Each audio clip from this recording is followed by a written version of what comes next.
Hi everyone, and welcome to my Applied Instruction project presentation.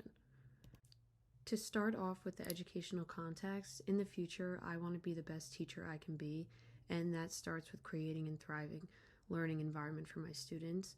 Commonalities are acknowledged and built upon in a differentiated classroom, and student differences become essential in teaching and learning. A differentiated classroom provides learning avenues for acquiring, content processing, making sense of ideas, and developing products so that each student can learn effectively. My goal is to work with young children. I feel that young children are the most exposed and they need the most guidance to ensure that they could take the step into the right direction. I want to be an elementary school teacher and shape them into the bright students that they're meant to be.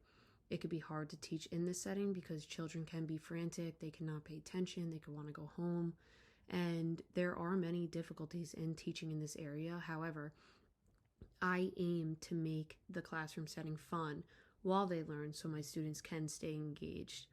So to improve differentiated instruction in this setting, I need to get to know my students as well as I possibly can, along with their parents.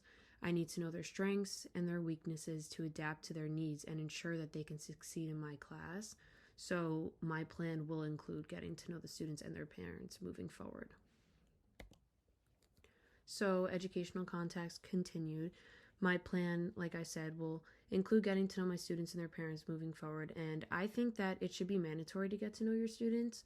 And if they're young enough, their parents or their caregivers as well.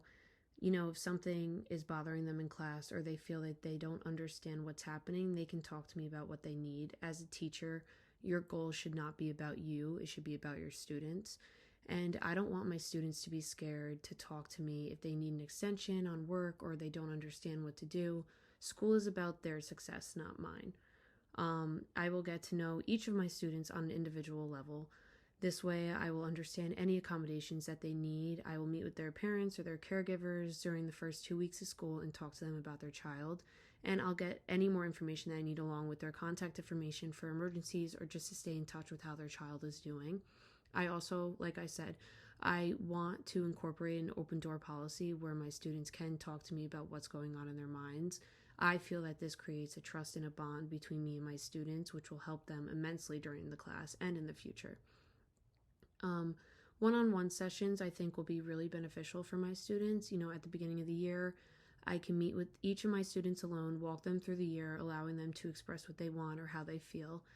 And at the end of each unit, I'll give my students a reflection sheet, which I'll show on the next slide, for them to fill out and check in to see how they're doing. Depending on the reflection sheet, I'll do another one-on-one check-in with that student, and if necessary, I'll reach out to their caregiver.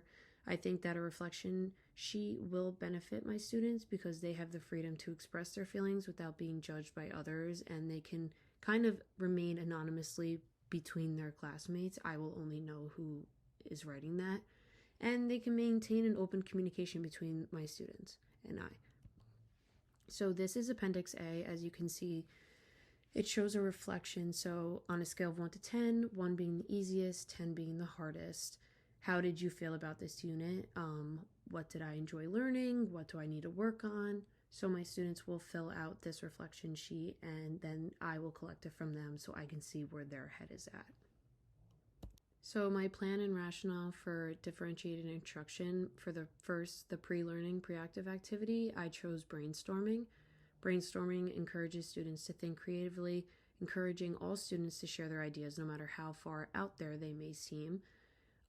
I will give my students a handout, which I will show on the next slide, and have them brainstorm everything that comes to their mind for that unit. For example, if we're working on reading comprehension, I'll have my students write down everything they know about comprehension or what they think it means before the unit starts. Then I will assign them to groups and share their thoughts about the topic with their classmates. This will also help my students understand what their peers think. After they talk in a group, I'll have them assign a leader from that group to speak about what their group thinks of the topic. I chose this activity because I think that it includes all of my students and it combines group work.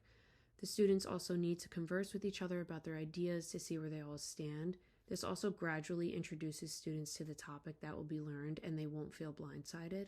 This will differentiate my instruction because I think that my students can express their thoughts and show how they're thinking best.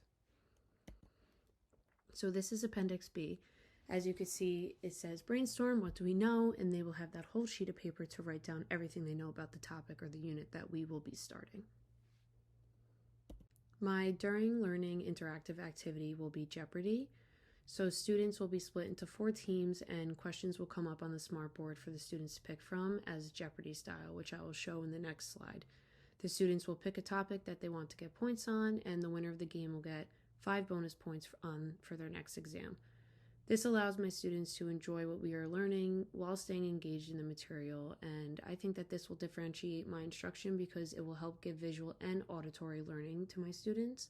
I have done this before in middle school classes, and I learned a lot from it. The students get competitive and they want to learn more, and throughout the activity, the students will feel like they're on a game show and they want to answer the questions as quickly as possible. They'll also want to study so they look good in front of other students.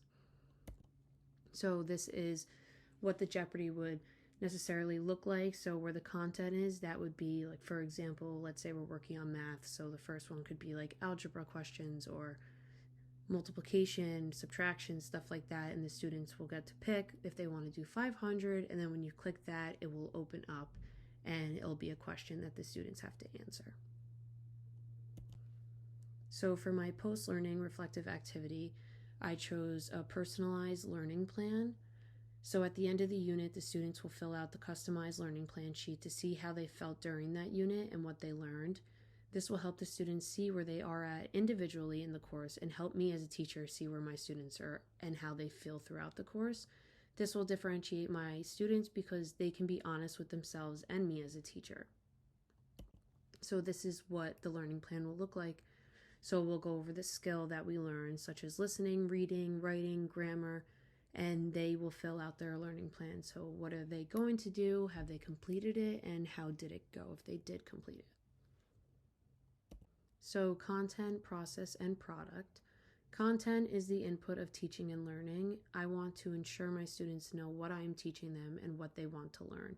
I can ensure this by requiring my students who do not do well on assignments or exams to stay to do one-on-one work and go over the course material. I would like to review their work with them and discuss why I graded the material the way I did and how they can understand better. Once they're satisfied with what they got incorrect or what questions they have, they will no longer need to do one-on-one interview sessions with me to go over that material. A differentiated process means sense-making or an opportunity for learners to process the content, ideas, and skills to which they have been introduced. I will include this in my classroom by giving my students individual time to study throughout the class. So every couple days, I'll implement alone time or individual time for my students to go over the material that they have learned and study it. I will walk around, answer any questions that the students have. This way, the students can help teach themselves and understand the material from that unit. Product assignments should help students rethink, use, or extend what they have learned over a long period of time. My students will have a choice on how they want to express the work that they have learned by giving them a self-selected project at the end of each quarter. So then they will submit it to me and I will grade it, and this gives my students the freedom to express what they learned and how they want while showing me what they learned throughout the course. This would best benefit my students because not every student is strong in specific ways of expressing what they learned. So strategies for differentiated instruction. According to Cox, 2014, tier assignments do not lock students into ability boxes. Instead, particular student clusters are assigned specific tasks within each group according to their readiness and comprehension without making them feel compartmentalized entirely away from their peers at a different achievement level. So I will use tiered instruction by putting my students in groups. There will be 3 different groups for math, for example, the red group, the yellow group, and the green group. So the most advanced will be the green group, the middle group will be the yellow group, and the struggling students will be the red group. In every math class, the students will be separated into groups and taught based on their skill level. If they're doing well, they can move up a group. If they're struggling, they can move down. And if they're doing how they should be doing in that group, they'll stay. This will ensure the differentiation of my students, and they'll be able to succeed based on their skill level without feeling pressure from others. Another one is learning stations. So learning stations encourage exploration and self-paced learning by setting up various centers around the classroom. By allowing students to interact with these interactive stations, they can develop an in-depth understanding of concepts and skills tailored to their needs. So learning stations can also help teachers manage large size classes by breaking students into smaller groups and rotating through different activities. So this is what my red group, yellow group, and green group would look like. So the groups will be listed there where it says groups. Their names would be down below. It will be posted for them to know for the week what group that they are in. So my future goals is I will continue to learn about differentiation and how to apply it to my future classroom.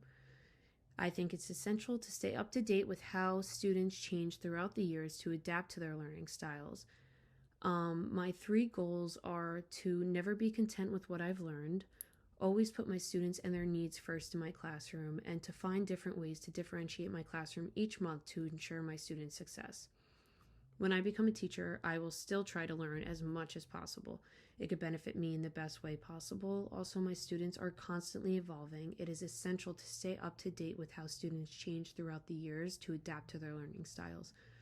So these are my 3 goals that I've set to help me grow as a future differentiated instructor.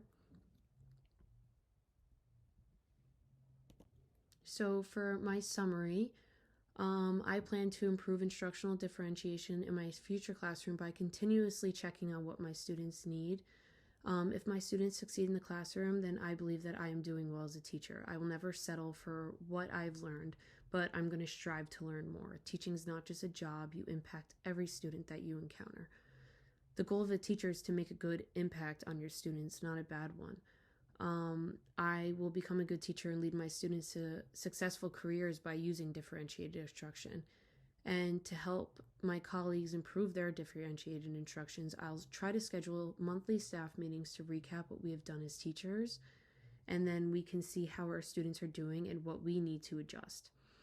Differentiated instruction and learning is based on the appropriate learning methods. Still, this is very way that teachers exploit the teaching opportunities to provide a better learning environment within their instruction. And then these are my references. I appreciate you all for listening and watching, and I hope you have a great day.